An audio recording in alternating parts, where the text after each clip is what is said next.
Welcome to the intersection of technology, cybersecurity, and society. Welcome to ITSP Magazine. Every company has a story to tell, from the small startup to the large enterprise, and everything in between. This is one of them. Knowledge is power, now more than ever.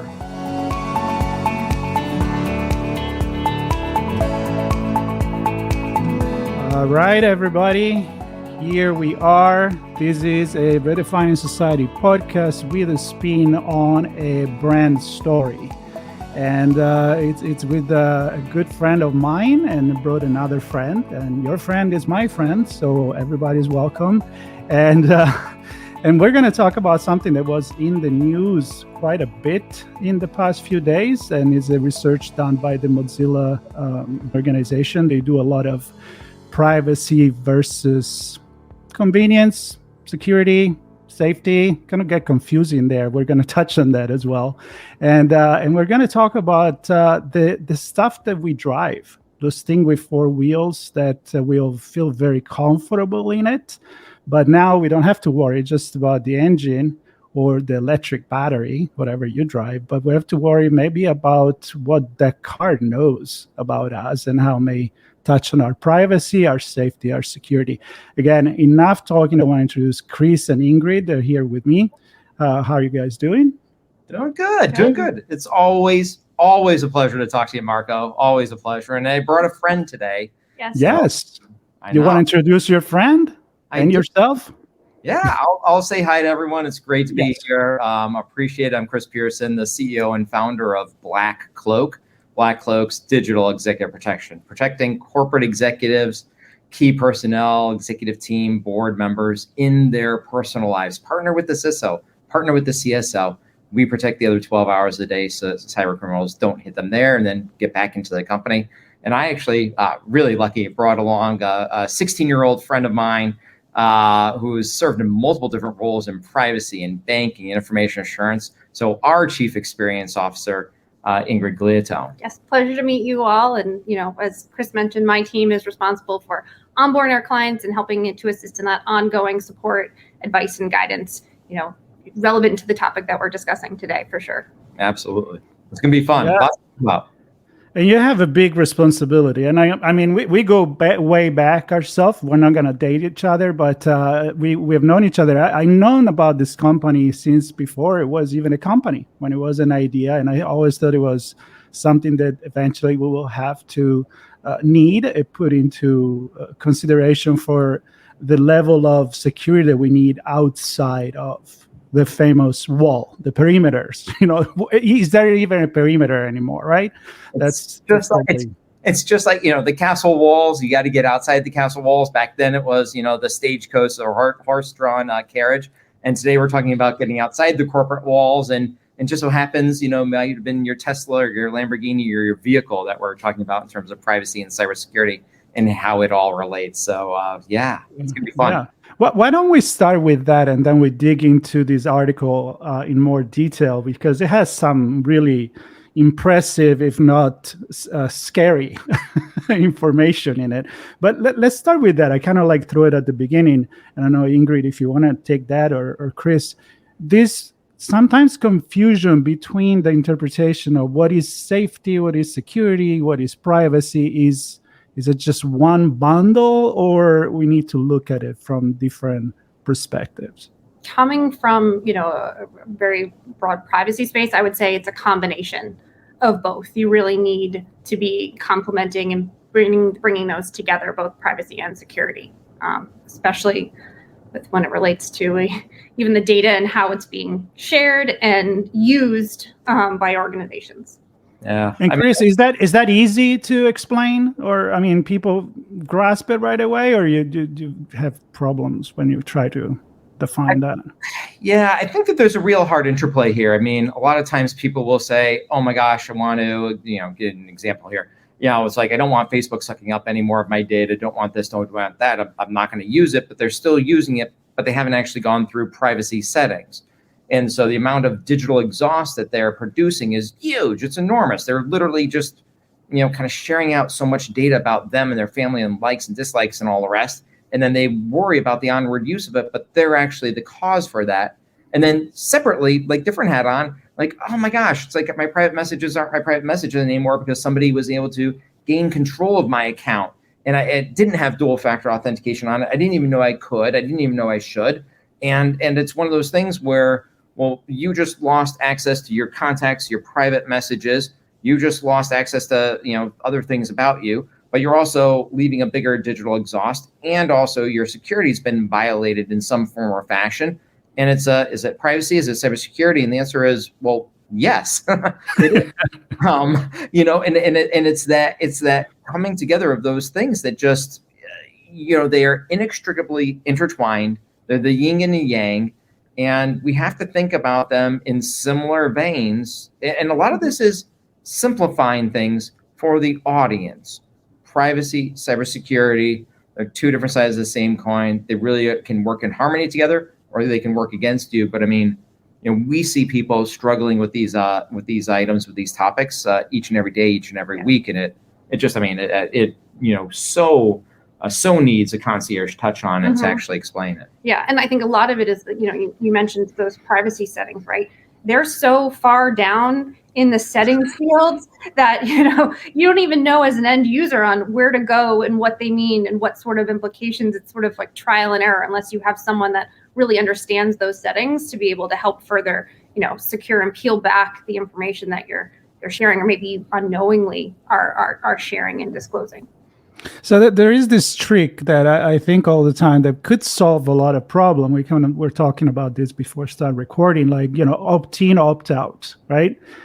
You get all this gadget, and I don't know, the car is not really a gadget, but let's say it's part of that category. And you're like, yep, everything is on. Now, there are ways you can turn it off. And I would say from a privacy perspective, maybe as a European, in a way, like I may see things a little bit different. I would rather know that, hey, you could open some of these doors and windows and whatever you want to call it. It's up to you. But there is an economy behind this. So let's start talking about these articles. Like, first of all, why do companies do that and what they are actually doing? Because this is like 25 of the major manufacturers. So yeah, so I mean, again, yeah, I was about to say, the study is earth-shattering in terms of a few different things. First of all, and probably the biggest takeaway is that, like everyone said maybe 10 years ago, 5 years ago, it's like you have a computer in your pocket when they were talking about the revolution of it not being a cell phone, but literally a miniature digitized computer in terms of all. And it rings even more true to this day. Cars are computers on wheels. It is your house on a wheel, your family on a wheel. It's not just about you. It's about that whole familial unit. And the amount of data that is there, the amount of data that can be collected is being collected. I think for me, Ingrid, I mean, this study really shined a light on some of those practices. Really opens your eyes in terms of who's collecting what, for what purpose, and what is the onward use. And well, obviously a lot of concern there. Mm-hmm. Yeah, and if you think about it too, it's not just the basics of like how far you've traveled, the amount of gas consumption that you're using. When you start to like explore complete other facets of personal information that have no relation to how you drive a car that are now included in that data set, it's a little bit unnerving at the same time. And I would say this is there are some positive things out there that could be collected. Like I'll give an example. Maybe it's 4x4. It's like a Jeep Wrangler for a vehicle, and maybe the shocks and struts there want to see how many people actually go off-roading, and the amount of inches of depression of those shocks and struts will tell you how many of your clients go off-roading.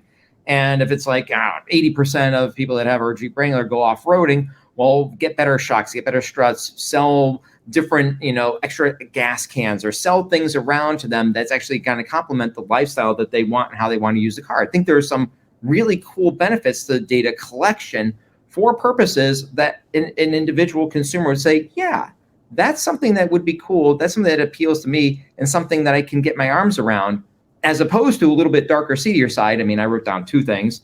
Two of these vehicle policies at least said, we'll collect information about your sex life, and we'll collect information about genetic information about you. Now, I don't know exactly how that's happening and all the rest, but that's a little bit scary. Nobody who is purchasing a vehicle is going to say, from a rational perspective, that when I purchased this vehicle, I expected an onward or collection and sharing an onward use of my sexual life or sexual patterns or whatever it might be, and or information about my genetics. Now, whether it's actually taking place or a written placeholder for the future, quite honestly, it shocks the senses. Yeah. Like really shocks the senses. I am a big fan of George Orwell, 1984, and not that I'm a fan of what happens there, but I'm a fan of the book and how ahead of the time that was. Like, we're just waiting for the third police, which is kind of coming. I think it's getting there. But the fact that there is this 24/7 surveillance, and it's kind of sold to us as, if you don't have anything to hide, it's just going to help you.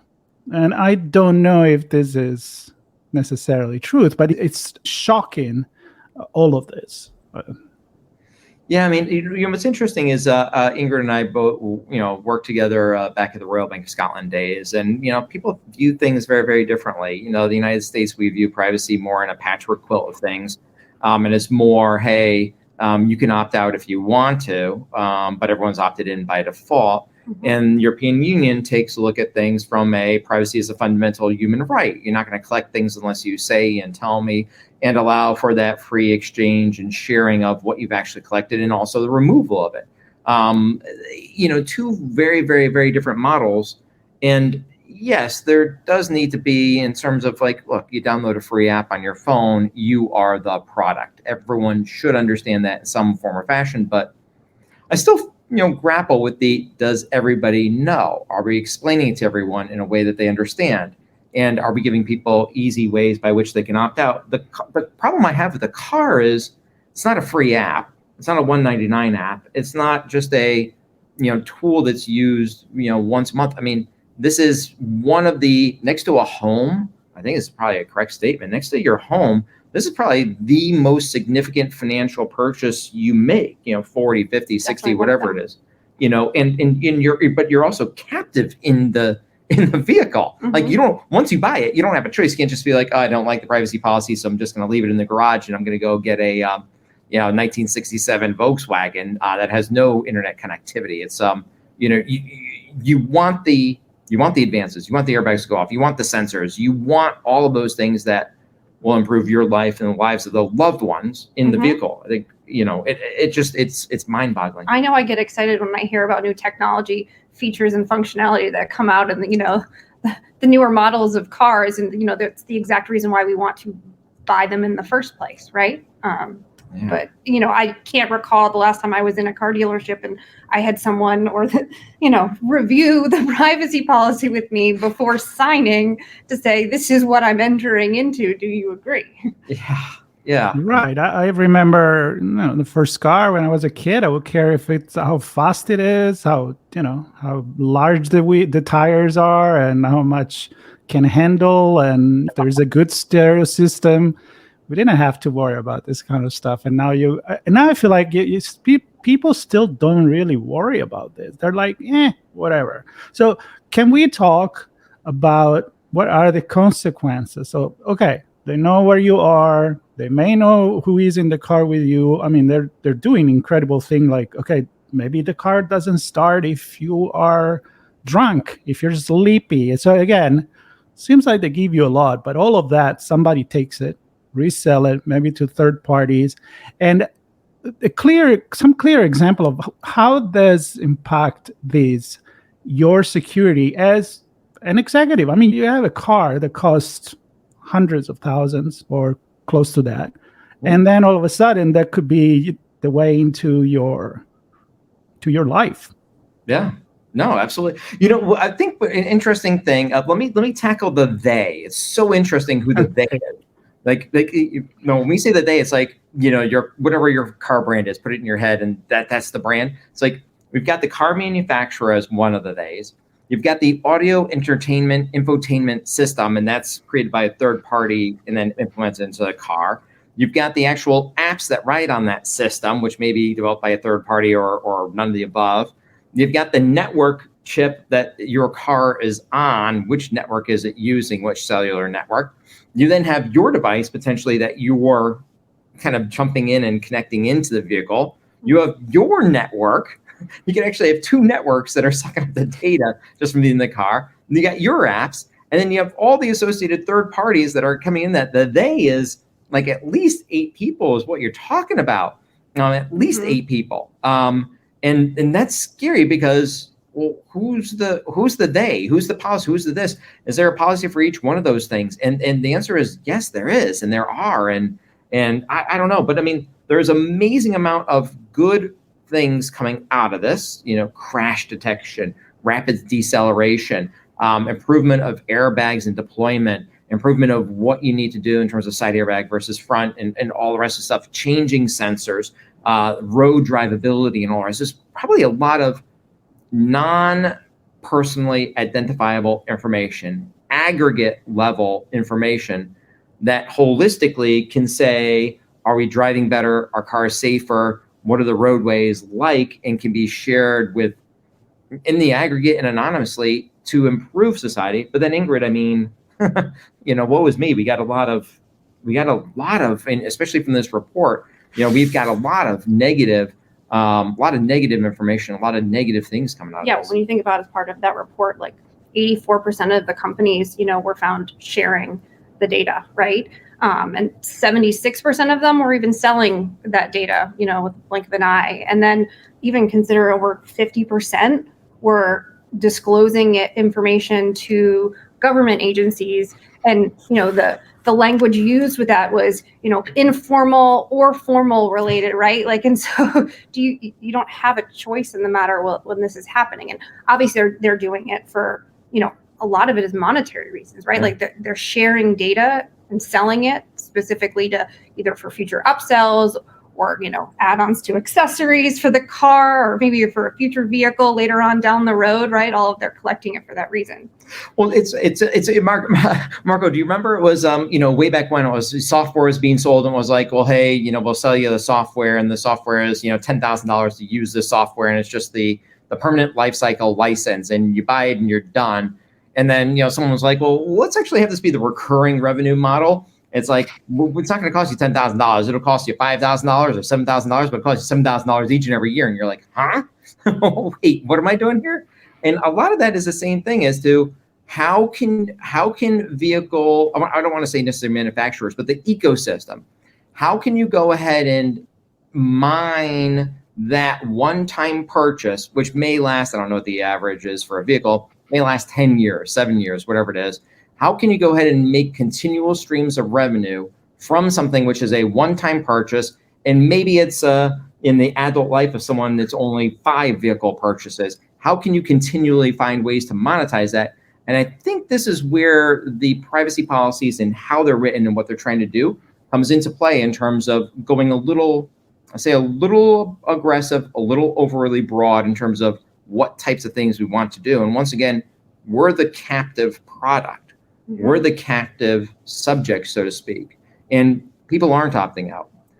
They don't know to opt out. And in many cases, I forget, Ingrid, what the one from Tesla said, but it was something of if you decide to turn off these different features, it's like your vehicle might not work. Yeah, you won't get over the air updates. There will be a whole bunch of essentially inoperability. So, okay, I purchased this great vehicle and then I can't use it because I don't want to share my information. And something to add, you mentioned just purchases of cars, but think about all of the people that end up leasing vehicles. Oh my gosh. Yeah. Right? That's even more recurring, that this data is being mined, I think, especially for those future, leasers as a result. No, I absolutely think so. Well, that's a great point, and I was getting there when Chris, when you were talking about, I'm envisioning the box of the software that you go buy it, and then next year there is a new release, but it was still like in the wall, it was still in your computer, in your office, in the box, in the floppy disk, wherever it was, right? Now it's connected, so you want that download. Oh, we just found the bag. The phone is getting a little too hot, but don't worry, in a week we're going to fix it because it's just a software update. And the car, many are doing just this. And there's the fact that, many people don't want to own a car. I mean, I was reading, people don't want to own anything anymore. Before it used to be like, oh my God, I need to have, as you said, a house and a car. That's kind of like, I'm good, right? Now it's like, why do I want to have the car? And I don't even want to think when we ride into self-driving cars where for sure they know who I am and for sure they know where I'm going. So I don't know. Maybe we leave this for another. I want that new flying car, the Jetson. I'm not sure people. I'm still waiting for the Jetson. I'm waiting for one of those. I want to check those. Can we talk about the security, the cybersecurity effect of this? Meaning not just cyber, but security in general. Like I know that you guys do all this. You help all the executive to be safe at home and not when they're not in the company walls. Now, the consequence for this is that, you may know when you're not home. You may know when the car is parked at the airport. I mean, if somebody hacking the car, they got all that information, most of it. They probably have it, and I don't think we want that. Yeah, no. And what I was going to say too is that it's from the report, it's unclear how any of these car companies actually go about protecting the data that they're collecting, whether encryption is being used or not. And, another funny thing about the report article was how they were saying that the brands have all signed off on the consumer protection principles, but it is also unclear to actually, if they're actually adhering to any of those principles. Yeah. I mean, I look at it as right, different pieces of the attack surface. It's all back to the castle. It's like, look, the king and queen, when they're in the castle with the CISO and the walls are high, they're protected on all their devices and all the rest of the stuff. But the king and queen do go to the summer cottage. They do go down by the river. They do go down to the, whiskey joint, and they do have, different means of transportation.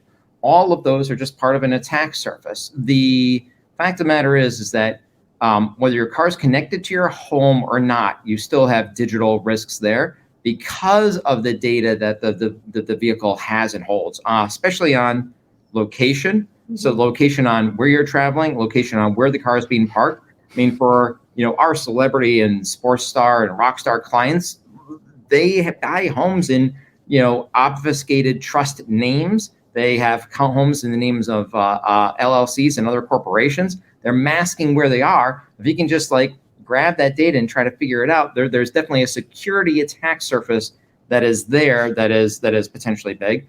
For those that are actually connected into their homes, it goes even one step further. You now have a massive, IoT device that you're allowing straight in access to your homes, and the amount of information that it contains.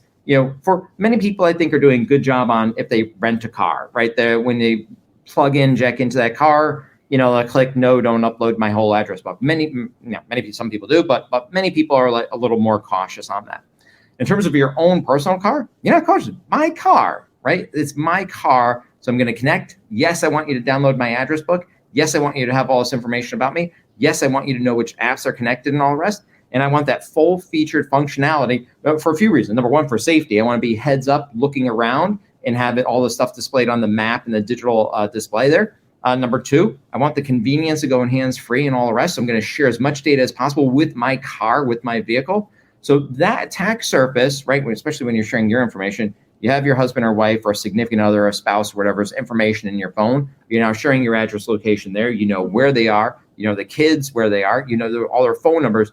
It's all there in that enclave. Even if you're being sold, shared and sold in the aggregate, now that data is going out to different places, being parsed in different manners. It is absolutely a security risk. And Ingrid's team gets asked all the time of, hey, what types of things should I do to minimize? We can't go, rip out the cords and segregate ourselves from that vehicle. But what do we do to actually think about this in a rational way to decrease the attack surface, to share less with the vehicle and onward from there? It's all, especially with our executive protection. And I know right now we're at on-site at doing an executive protection kind of gig. Executive protection teams, those CSOs are thinking about this. They're hiding the whereabouts of the top executives.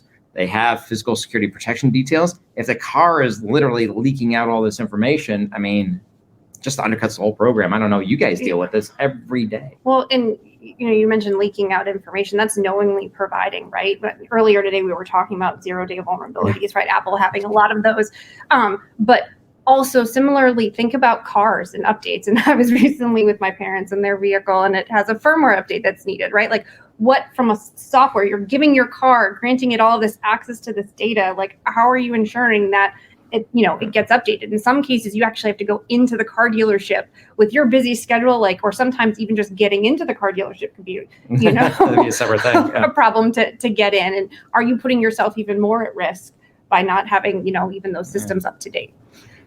Yeah. What's so funny is the whole conversation around, it's like, I feel like with vehicles, connected vehicles, I feel like the security things can be known, can be dimensioned, can be tackled, can be fixed. A lot of good engineers, a lot of people working in positive ways to do this, some task forces around it. At a DEF CON every year, they have the vehicle hacking and all the rest. I feel like we're paying attention to this, and we're not even close to being there, but we're paying attention to it and marching forward towards it. It's on that privacy side of, if the default position is you connect your phone or you use this multifunctional display, we're going to take all your information and sell it or share it.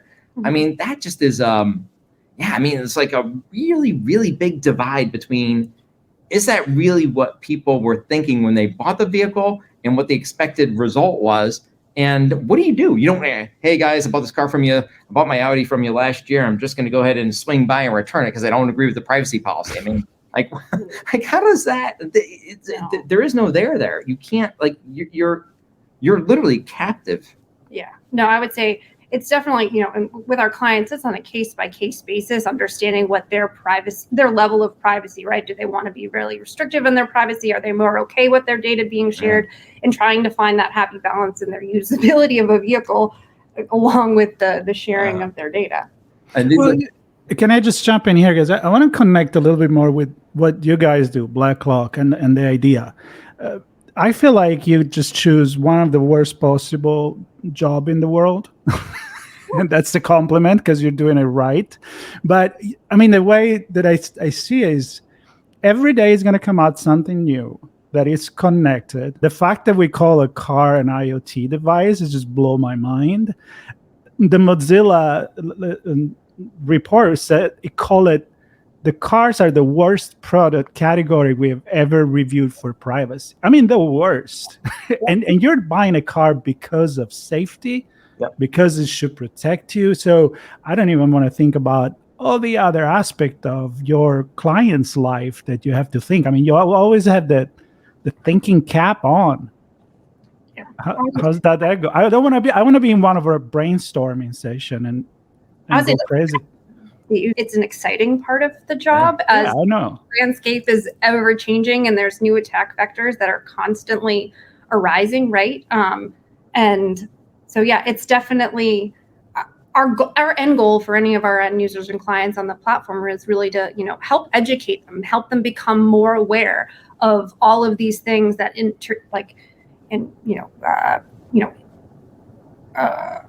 I don't know why I'm thinking about the this so hard. The intricacies of them. The intricacies and just how they impact their own personal privacy and security as a result of it.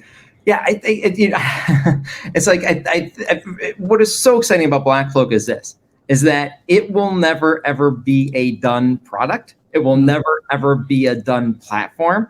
And what I think excites our entire team, everyone at the team, is that it's always going to remain in motion. There is no destination to when we are done or how we are done. And that is just so amazingly cool. It's like right now, actually, we're dealing with internet connected refrigerators, stovetops, washing machines, dryers. What's the impact to the house? What does it do? How does it, these are all exciting things where people are coming and having to rebuy, different brand things that they haven't bought in 5 years, 10 years, and they're totally different. And our team has to think about that attack surface, how to give appropriate guidance, how not to neuter the device, right? You want those benefits. You want to know, hey, on your phone, the clothes really, you need to check on them. They're going to shrink. All your new shirts are shrinking. Get over there to go turn it off or whatever. There's a lot of good positive benefits to this. I think that, to kind of summarize this, the people that we watch over and protect, the people whose digital lives are our mission, they're always going to be attacked. they're always going to be targeted. And the list of ways to actually go ahead and target them is becoming endless, and it just keeps on going and keeps on going. And I love waking up every day thinking about those. I know our team loves waking up every day thinking about how can we solve this? How can we solve what's coming out for the holidays? How can we get ahead of that? I mean, that's what really keeps everyone fresh. Yeah, and everything that you alluded to are benefits and enhancements to technology, right? It goes back to the reason I want to buy a new car, because the new technology. So, and it's all used for good, right? But anything used for good can be, also used for bad. So that's where the team also at BlackCloak is able to kind of put that hat on and as that bad actor and kind of think about all the ways to defend against it, and then relay that to our clients. Yeah. Well, it's fascinating. It's like you have an evolving puzzle in front of you that change every time. We haven't even touched on, I'm thinking like wearables that are connected to the API of the car, that are connected to your phone, and then you leave the car and maybe you leave your phone behind, but you have your watch with you or something else that still keep you connected. So you really need to think all the ramification of all of that, and it's incredible. I feel like you're doing almost like a consulting for sure. It's not just the technology easy button that technology is going to resolve technology. I think education it's key for your job, and the relationship, Ingrid, the relationship you have with your clients. Yeah, it's a big part of who we are and wanting to establish and deepen those relationships with our clients, because cybersecurity and privacy is a very convoluted, messy topic, and for people that aren't familiar with it, it's the unknown, right? And they're not quite sure what questions to ask. And so, being able to come to the team at BlackCloak and ask those questions for not fear of asking the question in the first place, right? And, having it also tailored to their specific use case and needs, I think also sets us, apart. Yeah. So to end this conversation, we said you can't really unplug the car. You still need to use it. So where do you kind of find a happy middle there? What would be a couple of advice from you for handling this car situation? I think a few things. Number one, figure out where your car, where the infotainment system, where it is in terms of privacy of sharing, oversharing, and all the options therein. Just assess it. Figure it out for yourself in terms of where that actually stands. Second, actually make some better decisions on your vehicle in terms of what information you want to have and hold, and what you want to share, and what you can live with and without. Everyone needs the roving map. You need the crash detection. There's some things that you just absolutely need there. And also think about how that impacts your device, usually your cell phone when you plug it into the vehicle, and also similarly, what your privacy footprint is there. If you do those things and start having a real conversation about it, you can make some better choices. I do feel like there's a little bit of that captive audience in terms of you can't just return the car, you can't just stop driving it, all the rest. And I don't like necessarily that power imbalance. I think there's going to have to be some things here from a governance perspective. There might have to be some legislation. There might have to be some new rules introduced. There might have to be some hard questions that are asked of different vehicle manufacturers of what exactly does, right, the sex life, collecting data on it, or genetic information have to do with providing a more enjoyable or safer vehicle experience. And shouldn't we egress those things out? This should be a relationship, and a relationship means a give and take. But when you have one side that is absolutely captive and held captive, that's not so good in terms of the balance of privacy and privacy interests versus kind of the commercial interest side. And so I think that this is a good time and place to have. And I would really like encourage the entire audience that's listening to this, go to your own car and go look at the system setting menu, look at the privacy policy. You're interested in how technology impacts society. You're obviously listening to that with fascination. Become vocal about it, become informed about it. And I will, separately, maybe advice and guidance for our CSOs or CISOs out there. So yeah, just a couple other things to add on is, in addition to the infotainment system itself, I'd say consider if your car has its own personal app, or other apps that you are connecting in and integrating with your car vehicle, and the data sharing that's going on from that perspective. Another caveat would be not only just your personal car, but be mindful when you're getting into rental cars and the type of data that you're sharing, and making sure that you're clearing of, because we all like to go on travel and trips and we're not necessarily taking our vehicle with us. Yep.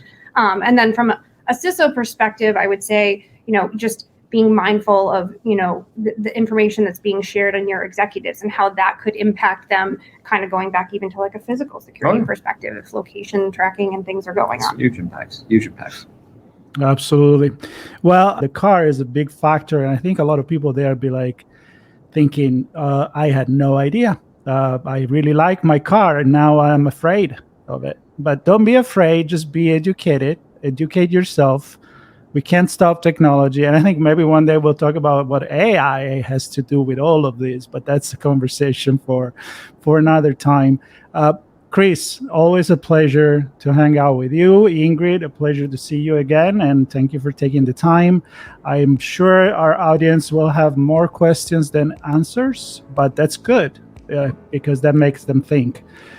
All the information to get in touch with you guys with BlackCloak.io will be on the notes on everywhere where we post on social media. So stay in touch, connect, and really, thank you again for being part of this important conversation. Thanks, Marco. Appreciate it. Thank you so much. All right. Take care, everybody. We hope you enjoyed this conversation. If you learned something new and the story made you think, then share itspmagazine.com with your friends, family, and colleagues. We hope you will come back for more stories and follow us on our journey.